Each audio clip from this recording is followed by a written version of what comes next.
Hello everyone, स्वागत छ तपाईहरुलाई एउटा नयाँ भिडियोमा।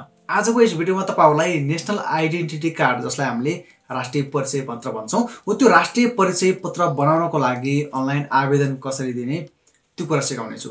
र तपाईहरुले विभिन्न प्रयोजनका लागि राष्ट्रिय परिचय पत्र चाहिन्छ र हरेक नागरिकलाई, नेपाली नागरिकलाई राष्ट्रिय परिचय पत्र अनिवार्य पनि गरिदिएको छ। र तपाईहरुले पासपोर्ट बनाउनुहोस् अथवा कुनै अन्य प्रयोजनका लागि र अहिलेको समयमा विभिन्न बैंकहरुले राष्ट्रिय परिचय पत्र पनि अनिवार्य गरिदिएका छन् र त्यस्तो अवस्थामा पनि तपाईहरुलाई राष्ट्रिय परिचय पत्रको आवश्यकता पर्छ है त। र त्यो राष्ट्रिय परिचय पत्र बनाउनको लागि तपाईहरुले अनलाइन आवेदन दिन सक्नुहुनेछ। यदि तपाईहरुले अनलाइन आवेदन दिनुभयो भने तपाईहरुले जिल्ला प्रशासन कार्यालयमा गएर मात्रै बायोमेट्रिक दिने हो, बाँकी कुनै पनि फर्महरु फिल अप गर्नु पर्दैन, तपाईको समयको बचत हुनेछ। र तपाईहरुले बाहिर साइबर सेन्टरमा गएर फर्म भर्न लगाउनु भयो भनेदेखि तपाईहरुलाई केही शुल्क लिइदिनेछ। यदि तपाईहरुले आफ्नै मोबाइल फोनदेखि गर्न सक्नुहुनेछ भनेदेखि तपाईहरुलाई 1 रुपैयाँ पनि तिर्नु पर्दैन र तपाईको समयको पनि बचत हुनेछ। र त्यो कसरी गर्ने आज म तपाईहरुलाई कम्प्लिट जानकारी दिनेछु। यदि तपाईहरु पनि यी कुरा जान्न चाहनुहुन्छ भने भिडियोलाई अन्तिमसम्म हेर्नु होला। साथै च्यानल नयाँ हुन्छ भने च्यानललाई सब्स्क्राइब गरिदिनु होला, किनभने यस्तै भिडियो तपाईहरुको लागि म आगामी दिनहरुमा ल्याइराख्ने छु। अब पीसी स्क्रिनतिर लागौं र सम्पूर्ण कुराहरु जानौं। तपाईहरुले नर्मली आफ्नो मोबाइल फोनबाट पनि भर्न सक्नुहुनेछ, नसकिने कुरो होइन। तपाईहरुले मोबाइल फोनदेखि भर्न चाहनुहुन्छ भनेदेखि कुनै एउटा ब्राउजरलाई ओपन गरेर त्यहाँदेखि तपाईहरुले डेस्कटप साइट अन गरेर सेम पीसी स्क्रिन देखाउनेछ, त्यहाँदेखि तपाईहरुले फिल अप गर्न सक्नुहुनेछ। र त्यसपछि तपाईहरुले कुनै एउटा ब्राउजर ओपन गरिसकेपछि तपाईहरुले सर्च बारमा टाइप गर्नुपर्ने हुन्छ एनआईडी प्री इनरोलमेन्ट भनेर है त। अथवा तपाईहरुले नेशनल आइडेन्टिटी कार्ड सर्च गर्नुहुन्छ भने मात्रै पनि तपाईहरुलाई यो साइट सुरुमै देखाउनेछ, देख्न सक्नुहुनेछ। एउटा यो एनआईडी प्री इनरोलमेन्टको देखाइरहेको छ। अथवा तपाईहरुले यहाँदेखि enrollment.dinidcr.gov.np हाल्नुहुन्छ भने डाइरेक्ट यही पेजमा ल्याइ पुर्याउनेछ। त्यहाँदेखि तपाईहरुले आफ्नो प्रोसेस गर्न सक्नुहुनेछ, फर्दर प्रोसेस। र अब तपाईहरुले लगइन फर इन्डिभिजुअल चुज गर्नुपर्ने हुन्छ है त। जस यहाँ यो लगइनको अप्सन देखाइरहेको छ, यो लगइनको अप्सनमा टच गरिदिनुस्। र अब तपाईहरुले आफूसँग भएको मोबाइल नम्बर राख्नुपर्ने हुन्छ, जुन तपाईहरुलाई एउटा कोड आउनेछ, अनि मात्रै तपाईहरुले बाँकी फर्म फिल अप गर्न सक्नुहुनेछ। र म एउटा मोबाइल नम्बर राख्छु।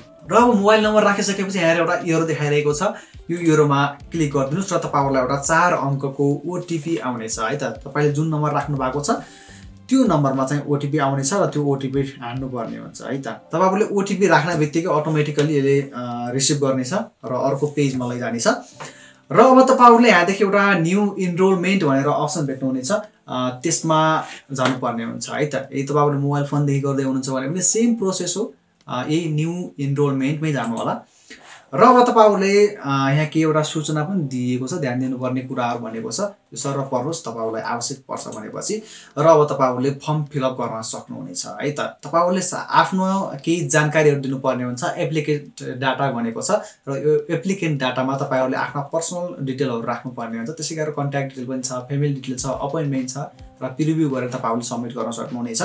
र अहिले हामी भनेको एप्लिकेन्ट डाटा भित्र छौं र तपाईहरुले पहिलो नाम राख्नुपर्ने हुन्छ, यो चाहिँ नेपालीबाट हो। यदि तपाईहरुले पीसीबाट गर्दै हुनुहुन्छ भने अटोमेटिकली तपाईहरुलाई कुनै पनि युनिकोडको आवश्यकता पर्दैन, यसले नेपालीमा ट्रान्सलेट गरिदिन्छ। यदि तपाईहरुले मोबाइल फोनदेखि भर्दै हुनुहुन्छ भने त्यहाँदेखि तपाईहरुलाई नेपाली किबोर्डको आवश्यकता पर्न सक्छ, त्यहाँदेखि तपाईहरुले नेपाली किबोर्डबाट टाइप गर्न सक्नुहुनेछ है त। फर एक्जाम्पल मेरो राखे यहाँ मैले मेरो राष्ट्रिय परिचय पत्र त बनाइसकेको छु र म एउटा एक्जाम्पल एउटा फेक डकुमेन्ट जस्तो बनाउने छु, फर्म फिल अप गर्ने छु।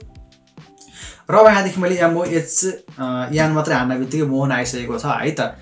र ठ्याक्कै रोमन लिपि जस्तो छैन, त तपाईहरुले खोज्दै पनि अवश्य पनि पत्ता लगाउन सक्नुहुनेछ। र तपाईहरुले यहाँदेखि युनिकोड चलाउनुहुन्छ भनेदेखि युनिकोडको माध्यमबाट पनि तपाईहरुले डाइरेक्ट टाइप गर्न सक्नुहुनेछ है त। यदि तपाईहरुलाई यहाँदेखि यसरी अक्षर भेटिएन भनेपछि अब यहाँदेखि तपाईहरुले थर राख्नुपर्ने हुन्छ। यदि बीचको नाम छ भने मिडल नेम राखिदिनुस्, यदि छैन भने पर्दैन। र लास्ट नेम छ भने यहाँदेखि तपाईहरुले यसरी राख्न सक्नुहुनेछ है त। ओके, र तपाईहरुलाई यहाँदेखि बीक भयो मैले मेरो थर हैन। यदि तपाईहरुको डीसी छ, त्यसै गरेर केसी छ भनेदेखि त्यहाँ तपाईहरुलाई एउटा डट दिएको हुन्छ, केसी राख्दाखेरि तपाईहरुको बीचमा एउटा डट लगाइएको हुन्छ, त्यो केसी को बीचको थोप्लो अथवा लास्टको थोप्लो तपाईहरुले राख्नु पर्दैन है त। यदि राख्नु भयो भने त्यो फर्म चाहिँ रिसिभ गर्दैन। तपाईहरुले जस्ट एउटा स्पेस दिएर जे कुरा छ, डीसी छ, केसी छ अथवा बीके छ त्यो राख्दिनु होला। र त्यसपछि तपाईको जन्ममिति भनेको छ, तपाईहरुले जन्ममिति राख्नुपर्ने हुन्छ। नर्मली तपाईहरुले आफ्नो जन्ममिति राख्दिनुस्, मैले एउटा कुनै जन्ममिति राख्दिए र तपाईहरुले अटोमेटिकली यहाँ यसरी आउनेछ है त। तपाईहरु टाइप गर्दै जानुस्, अटोमेटिकली यहाँनेर फर्म फिल अप हुनेछ। र तपाईहरुलाई यहाँदेखि कुनै पनि अब्लिक हाल्न जरुरी छैन है त। र त्यसपछि अब जन्मस्थान भनेको छ, तपाईहरुले यहाँदेखि जन्मस्थान चुज गर्नुपर्ने हुन्छ। नर्मली तपाईहरुले आफ्नो जिल्ला चुज गर्न सक्नुहुनेछ र मेरो जिल्ला म चुज गरिदिन्छु है त। र तपाईहरुले यसरी चुज गर्न सक्नुहुनेछ र 75 वटै जिल्ला 77 वटा छन् अहिले चाहिँ 77 वटै जिल्लाका नामहरु देखाइरहेको हुन्छ, त्यो चुज गर्नु होला। र नागरिकताको किसिम भनेको छ, र हामी प्रायः जसो वंशजकै हुन्छ है त नागरिकतामा है त। नागरिकताको पछाडिपट्टि पनि लेखिदिएको हुन्छ नागरिकताको किसिम भनेर, र हामी सबैको प्रायः जसो वंशजको हुन्छ, कुनै अङ्गीकृत पनि हुन सक्छ, त्यो तपाईहरुले हेर्नु होला। र मेरो वंशज नै हो है त। यसरी तपाईहरुले अब राखिसकेपछि अब जारी जिल्ला राख्नुपर्ने हुन्छ। तपाईहरुले नागरिकता कुन जिल्लाबाट बनाउनु भएको थियो त्यो जिल्ला तपाईहरुले चुज गर्नुपर्ने हुन्छ। यसरी तपाईहरुले सेलेक्ट गर्नु होला। र अब तपाईहरुले इंग्लिश नाम पनि राख्नुपर्ने हुन्छ। यसरी तपाईहरुले टाइप गर्नुस्, यो अटोमेटिकली क्यापिटलमा आउनेछ। र यसरी अब यो डेट अफ बर्थ चाहिँ अटोमेटिकली इंग्लिशमा कन्भर्ट भइसकेको छ। त्यसैगरी नागरिकता नम्बर राख्नुस्, र नागरिकता नम्बर तपाईहरुले अब्लिक छ भने अब्लिक राखिदिनुस् है त। 55 यसरी अब्लिक 01 अब्लिक हुन्छ है त, वो 3 सम्पूर्ण राखिदिनुस्। तपाईहरुलाई यहाँ अटोमेटिकली नेपालीमा देखाउनेछ। यदि तपाईहरुले मोबाइल फोन देखि गर्दै हुनुहुन्छ भने नेपाली किबोर्ड युज गरेर नेपालीबाट टाइप गर्न सक्नुहुनेछ, नो प्रब्लम है त। र मैले फर एक्जाम्पल यति नै राखेँ। र अब जारी मिति भनेको छ, तपाईको नागरिकता कहिले बनाइएको थियो त्यो जारी मिति चुज गर्नु होला। र यसरी तपाईहरुले जारी मिति चुज गर्न सक्नुहुनेछ। यसमा पनि तपाईहरुले अब्लिक लगाउन जरुरी छैन, यसरी तपाईहरुले सिधै टाइप गर्न सक्नुहुनेछ। त्यसैगरी अब लिङ्ग भनेको छ, र तपाईहरुले आफ्नो लिङ्ग चुज गर्नु। त्यसै गरेर यहाँदेखि पितृत्वको स्थिति भनेको छ, यदि तपाईहरुको वंशज तपाईहरुलाई थाहा छ भनेदेखि चुज गर्न सक्नुहुन्छ नोन भनेर। यदि तपाईहरुलाई आफ्नो अग्रज व्यक्तिहरु जुन बुबा आमाहरु हुनुहुन्छ थाहा छैन, विभिन्न व्यक्तिहरु अनाथ पनि छन्, वो त्यस्ता तपाईहरुलाई थाहा छैन भनेदेखि तपाईहरुले अननोन भनेर चुज गर्न सक्नुहुनेछ।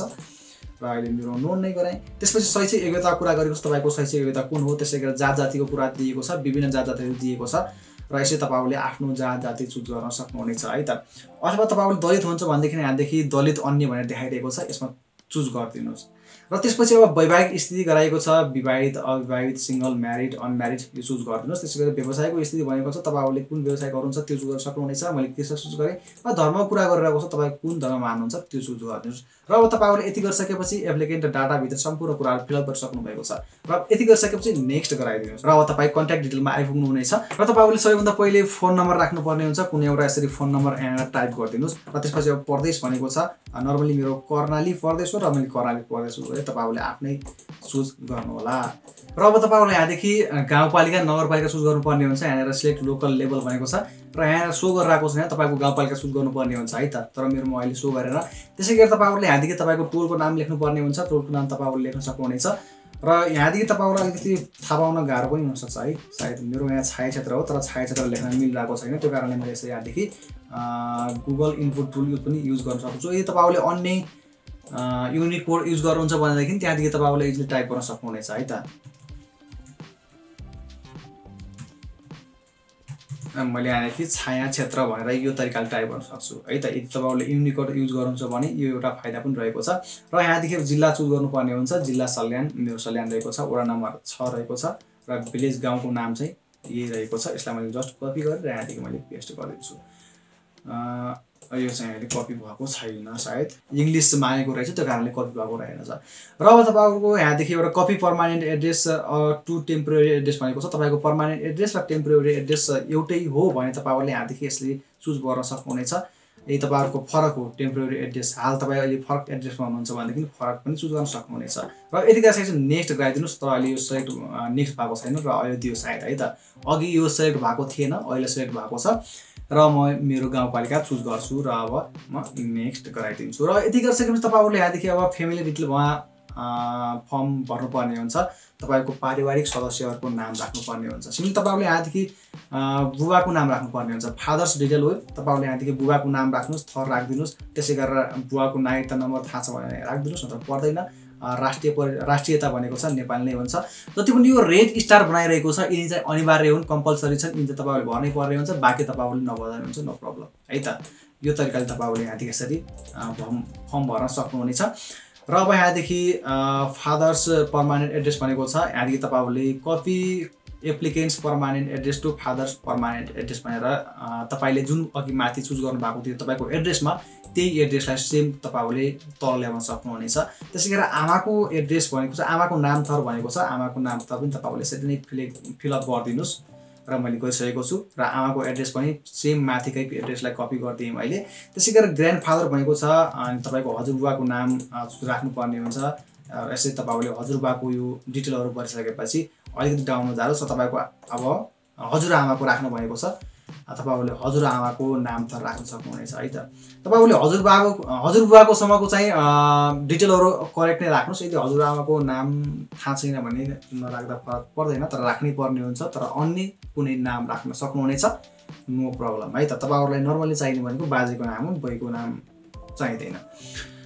र अब यहाँदेखि सपोज डिटेल भनेको छ यो तपाईँहरू विवाहित हुनुहुन्छ भनेपछि पर्छ, तर मैले अघि माथि सिङ्गल चुज गरेको हुनाले यहाँदेखि यो सपोजको डिटेल चाहिँ सो गरेर आएको छैन। यदि तपाईँहरूले म्यारिड चुज गर्नु भएको छ भने यहाँ तपाईँहरूले फिलअप गर्नुपर्ने हुन्छ तपाईँको पति पत्नीको है त। र अब यहाँदेखि गार्जेन डिटेल भनेको छ र गार्जेन डिटेलमा पनि कुनै पनि यहाँदेखि अप्सन दिएको छैन।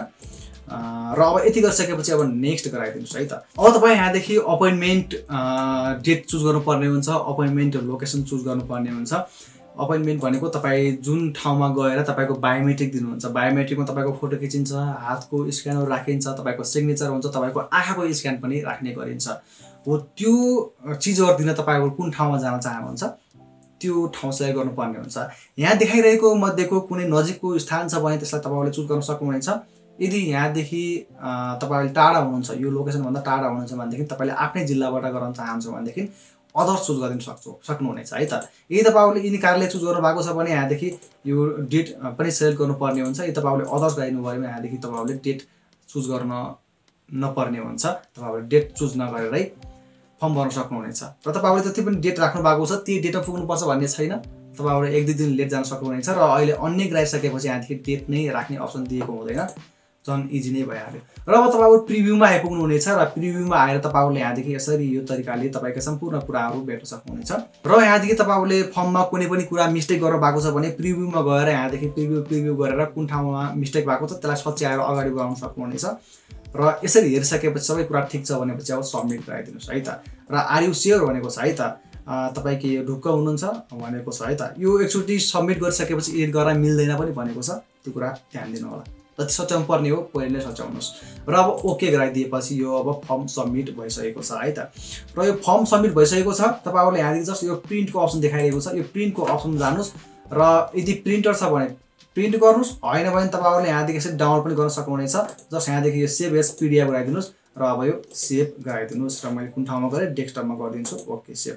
र यो डाउनलोड पनि भइसकेको छ र मेरो डेस्कटपमा यहाँ देखाइरहेको छ एनआइडी प्री इनरोलमेन्ट भनेर। हो यो पिडिएफलाई तपाईँहरूले प्रिन्ट गरेर तपाईँ जहाँ बायोमेट्रिक दिन जाँदै हुनुहुन्छ त्यो ठाउँमा आफू साथ लैजानुपर्ने हुन्छ है त। यदि तपाईँहरूले यो फर्म भरेको स्लिप प्रिन्ट आउट गरेर लानु भएन भनेदेखि तपाईँहरूले फेरिबाट फर्म भर्नुपर्ने हुन्छ। त्यो कारणले तपाईँहरूले यो प्रिन्ट आउट गरेर लैजानु होला र साथै तपाईँहरूले आफ्नो ओरिजिनल नागरिकता पनि लान नभुल्नु होला है त, त्यो पनि अति नै आवश्यक हुन्छ। र यसरी तपाईँहरूले आफ्नै मोबाइल फोन अथवा पिसीबाट इजिली राष्ट्रिय परिचय पत्र बनाउनको लागि आवेदन दिन सक्नुहुनेछ र तपाईँहरूले इजिली राष्ट्रिय परिचय पत्र इस्यु गराउन सक्नुहुनेछ। आजको भिडियोमा यही सानो जानकारी थियो। भिडियो तपाईँलाई कस्तो लाग्यो, भिडियो सम्बन्धी जिज्ञासा छ भने कमेन्ट बक्समा कमेन्ट गर्न बोल्नुहोस्। र भिडियो तपाईँलाई मन पर्यो, तपाईँहरूको लागि हेल्पफुल भयो भने प्लिज भिडियोलाई लाइक गर्न बोल्नुहोस्। र यदि च्यानलमा पहिलोपल्ट जोड्नु भएको छ भने च्यानललाई सब्सक्राइब पनि गरिदिनुहोस्, किनभने यस्तै भिडियो तपाईँहरूको लागि म आगामी दिनहरूमा ल्याइराख्नेछु। Thanks for watching this video.